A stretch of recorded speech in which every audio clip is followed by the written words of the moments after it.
കുഴപ്പമില്ലായിരുന്നു. എനിക്ക് health okay അല്ലടാ. ഞാൻ എല്ലാവരോടും പറയാം, സംസാരിക്കാം, വയ്യ, അതുകൊണ്ടാണ്. എങ്ങനെയുണ്ട് ബിഗ് ബോസ് കയറിയ ഒരു എക്സ്പീരിയൻസ് ഒക്കെ എങ്ങനെയുണ്ടായിരുന്നു? കുഴപ്പമില്ലായിരുന്നു. പിന്നെ ഞാൻ ട്രോമയിലേക്ക് ആയിപ്പോയി, ചേട്ടൻ മരിച്ചത്. എനിക്കിപ്പം ഹെൽത്ത് ഓക്കെ അല്ല. പുറത്ത് വന്നതിൻ്റെ ഒരു ഇതെങ്ങനെയാണ്? പുറത്ത് എനിക്കിപ്പോഴും ആ ഇതായിട്ടില്ല, ഓക്കെ ആയിട്ടില്ല. ഇനിയിപ്പോൾ നേരെ വീട്ടിലേക്കാണോ? ആ, പോണം. ഓക്കെ. അല്ല, ഇവിടെ ഒരു 5 മിനിറ്റ് മതി. ഒരു 5 മിനിറ്റ് മതി. നമ്മൾ ഇത്ര നേരം വന്നതല്ലേ. രേണു ചേച്ചി, ഇപ്പോൾ നമ്മൾ പോയ പോലെയല്ല, രേണു ചേച്ചിക്ക് ആകെപ്പാടൊരു മാറ്റമാണ് മൊത്തത്തിൽ. എന്തോന്നു ആ ഒരു അവസ്ഥയെ പറ്റിയിട്ട്? അതാ പറഞ്ഞ, ഞാൻ ഓക്കെ ആയിട്ടില്ല. 2-3 ദിവസം എടുക്കുമായിരിക്കും. അവിടെ നിന്ന് ഇറങ്ങിയല്ലേ ഉള്ളൂ, ഓക്കെ ആയിട്ടില്ല, ശരിക്കും ഓക്കെ ആയിട്ടില്ല. ചേച്ചിക്ക് ഹെൽത്ത് ഇഷ്യൂസും ഉണ്ട്. ചേച്ചിക്ക് എതിരെ ഒരുപാട് അനുഭവങ്ങളാണ് ഏറ്റവും കൂടുതൽ പ്രതികരിച്ചത്. അപ്പോൾ കൂടെ നിന്നൊരാൾ തന്നെ ഇങ്ങനെ പ്രതികരിക്കുമ്പോൾ എന്താ തോന്നി? പിന്നീട് സംസാരിക്കാടാ, വയ്യ. അനുമോളെ കുറിച്ചിട്ടൊക്കെ എന്താ സംസാരിക്കാനുള്ളത്? അത് ചേച്ചി ഇങ്ങനെ പോയി കഴിഞ്ഞാൽ നമ്മൾ ദൂരം വന്നല്ലേ, നമ്മൾ കാരണം വൈറലായിട്ട് ഇപ്പോൾ ബിഗ് ബോസിൽ കയറി കഴിഞ്ഞപ്പോൾ ഭയങ്കര ജാടയായിട്ട് തോന്നുന്നു. ഒരു ജാടയില്ലടാ, വയ്യാതല്ലേ ഇറങ്ങിയത്. ചേച്ചിനെ പറ്റിയൊക്കെ ഭയങ്കര ഹൈജീനിക് ആയിട്ടുള്ള കാര്യങ്ങളാണ് പറയുന്നത്. പേനൊക്കെ പിന്നീട് സംസാരിക്കാം. നിങ്ങൾ കണ്ടിട്ടൊന്നും കാണുന്നില്ലല്ലോ, നിങ്ങൾ നോക്കിയിട്ടൊന്നും കാണുന്നില്ലല്ലോ. സംസാരിക്കാത്തതിന്റെ കാര്യം ഗെയിം ആയിരിക്കാം, എന്തുവാ സംസാരിക്കാത്തതിന്റെ കാര്യം? വയ്യടാ. അല്ല, ഒരു 5 മിനിറ്റ് നിൽക്കാൻ പറ്റില്ലേ? അത്ര വയ്യാതെയോ? അത് നമുക്ക് അതുകൊണ്ടല്ലേ ഞാൻ വന്നത്, അവിടുന്ന് വന്നു, അതുകൊണ്ടല്ലേ. അല്ല, നമുക്ക് അവിടെ ഒന്ന് ഇരിക്കാം, മൈൻഡ് ഓക്കെ അല്ല. അവിടെ ഒന്ന് ഇരിക്കാം, ഒരു 5 മിനിറ്റ് ഇരുന്നാലും സംസാരിക്കാമെന്ന് എനിക്ക് തോന്നുന്നില്ല. മൈൻഡ് ഓക്കെ അല്ലടാ. ഞാൻ നിങ്ങളോട് എന്തായാലും ഞാൻ സംസാരിക്കുമെന്ന് അറിയാലോ. അല്ല, ഇപ്പം സംസാരിക്കാൻ നമുക്ക് ഞാൻ പോയായിരുന്നു. നമുക്ക് ഇനി വീട്ടിൽ വരുന്നുണ്ട്, ചങ്ങനാശ്ശേരി വരുന്നുണ്ട്. അതുകൊണ്ട് ഒരു 5 മിനിറ്റ് ഇരിക്കും, ഒരു 5 മിനിറ്റ് ചായ എനിക്ക് ഓക്കെ അല്ലടാ, ഞാൻ സംസാരിക്കാം. ചേച്ചി ആദ്യം കയറിയപ്പോൾ ഭയങ്കര ഫയറാന്നൊക്കെ പറഞ്ഞിട്ട് പിന്നെ എന്ത് പറ്റി? കെട്ടുപോയത് എന്താ പറ്റി? ശരിക്കും ചേച്ചിക്ക് പറ്റിയ ഷോ അല്ലേ ഇത്? ഞാൻ നിന്നല്ലോ, ആ നിൽക്കുന്നിടത്തോളം നിന്നല്ലോ.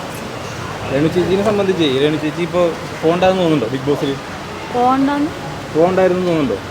ഇപ്പോൾ എനിക്ക് നെഗറ്റീവ് പറഞ്ഞവരോട് ഒരു മറുപടിയായിട്ട് ഒരു ദിവസം ഇങ്ങനെ ലാലേട്ടൻ വിളിച്ച് കയറ്റണം, ആ വീട്ടിൽ ഒരു ദിവസം നിൽക്കണമെന്നുള്ള ഒരു ഇതേ ഉള്ളായിരുന്നു. എന്തായാലും എന്നെ സംബന്ധിച്ച് 35 ദിവസം, 1 മാസം 5 ദിവസം ഞാൻ നിന്നു. അത് തന്നെയാണ് എല്ലാവർക്കും ഉള്ള മറുപടി. ഈ പുറത്തു വന്ന ഇതിൽ പറയണത് ഏറ്റവും വലിയ വേസ്റ്റ് കണ്ടന്റ് ചേച്ചിയാന്ന് പറയുന്നുണ്ട്. എനിക്കറിയത്തില്ല, എനിക്ക് മൈൻഡ് ഓക്കെ അല്ലായിരുന്നു, അതുകൊണ്ടാണ് ഞാൻ അങ്ങനെ പറയുന്നവരൊക്കെ എന്താ പറയാനുള്ളത്? അത് അവരുടെ അഭിപ്രായമല്ലേടാ, അത് പറയട്ടെ. ഈ ഔട്ടായി വന്ന എല്ലാവരും പറഞ്ഞത് ബിഗ് ബോസിനെ പറ്റിയ ഒരു കണ്ടസ്റ്റന്റ് എല്ലാവരും പറയട്ടെ, അത് അവരുടെ അഭിപ്രായം. ഒരാളുടെ അവസരം സാരമില്ല, അത് അവരുടെ അഭിപ്രായം. ഒരുപാട് എന്താ പറയുക, അഭിപ്രായങ്ങളുണ്ടല്ലോ, പലർക്കും ഓരോ അഭിപ്രായങ്ങളുണ്ടല്ലോ. ഇപ്പം എന്നെ സംബന്ധിച്ച് ഞാൻ അവിടെ കയറി അത്ര ദിവസം എനിക്ക് മൈൻഡ് ഓക്കെ അല്ലായിരുന്നു. അതുകൊണ്ട് ഞാൻ നേരിട്ടാണ് പറഞ്ഞത്, മൈൻഡ് ഓക്കെ അല്ല, പോകണമെന്ന് പറഞ്ഞു, ഞാൻ പോന്നു. അങ്ങനെ ഇതിന് മുന്നേയും കണ്ടസ്റ്റൻസ് ഉണ്ടല്ലോ, സുഖമില്ലാതെയും ഇടയ്ക്കൊന്ന് പോയവരൊക്കെ ഉണ്ടല്ലോ. അതുപോലെ എനിക്ക് മൈൻഡ് ഓക്കെ അല്ലായിരുന്നു, ഞാൻ പോകുന്നു. ഇപ്പോഴും എനിക്ക് ഒരു ഇത് വന്നിട്ടില്ല, അവിടെ നിന്ന് ഇറങ്ങിയതിൻ്റെ ഒരു ഇത് വന്നിട്ടില്ല, നോർമലായിട്ടില്ല. ഈ ചേച്ചി ഫസ്റ്റ് പോയപ്പോൾ തന്നെ ആദ്യം തന്നെ 2 ദിവസം അല്ലെങ്കിൽ ഒരാഴ്ച ചേച്ചിയെ ടാർഗറ്റ് ആയിരുന്നു എല്ലാവരും ചെയ്തുകൊണ്ടിരുന്നത്. ഇപ്പം അനുമോളാണെങ്കിലും കൂടെ നിന്നൊരാൾ ബാക്കിൽ നിന്ന് കുത്തിയപ്പോൾ ഇങ്ങനത്തെ കാര്യങ്ങളാണ് ഞാൻ പറഞ്ഞത്. ഇപ്പം എനിക്ക് പറയാൻ പറ്റത്തില്ലടാ, എനിക്ക് ആ ഒരു ഇതായിട്ടില്ല. ഞാൻ 2 ദിവസം എടുക്കും എന്തായാലും.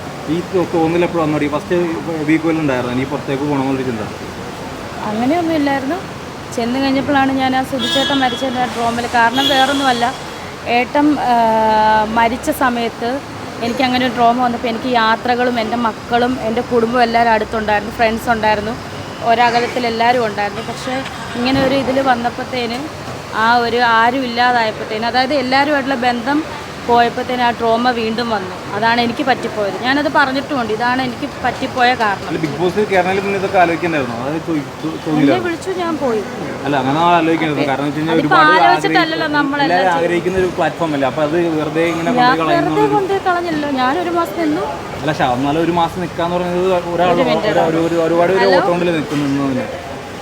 ഇല്ലല്ലോ, അതേ കയറുന്നു.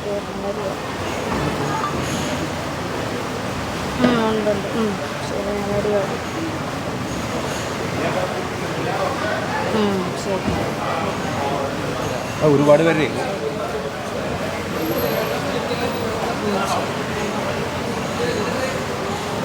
പുറത്തുള്ള കമന്റ് എന്ന് വെച്ചാലേ ഒരുപാട് പേര് വോട്ട് ഉണ്ടല്ലേ ഇപ്പോൾ ഒരുപാട് പേര് ആഗ്രഹിക്കുന്ന ഒരു പ്ലാറ്റ്ഫോം അല്ലേ ബിഗ് ബോസ്. അപ്പോൾ രേണു ചേച്ചി പോയിട്ട് ഇങ്ങനെ ഞാൻ എൻ്റെ അപ്പം പല കണ്ടസ്റ്റൻസും പോയിട്ട് അവരുടെ ഹെൽത്ത് ഓക്കെ അല്ല എന്ന് പറഞ്ഞ് വന്നവരും അങ്ങനെ തന്നെയാണ്. അപ്പം നമ്മൾ പോയത് നമ്മൾ ചെയ്ത 1 മാസം നിന്നു. എനിക്ക് ആ 1 മാസമേ പറ്റത്തുള്ളായിരുന്നു. എനിക്ക് ഹെൽത്ത് ഓക്കെ അല്ലായിരുന്നു. മെൻ്റലി ഞാൻ ഹെൽത്ത് ഒട്ടും പറ്റത്തില്ലാത്തതുകൊണ്ടാണ് ഞാൻ പോകുന്നത്. അതും എന്നെ ഞാൻ പറഞ്ഞിട്ട് തന്നെയാണ് ഞാൻ പോകുന്നത്. എനിക്ക് ഓക്കെ അല്ലായിരുന്നു. ചേച്ചിയെ പിന്നിൽ നിന്ന് കുത്തിയ ആൾക്കാർ ആരെയും ഉണ്ടോ?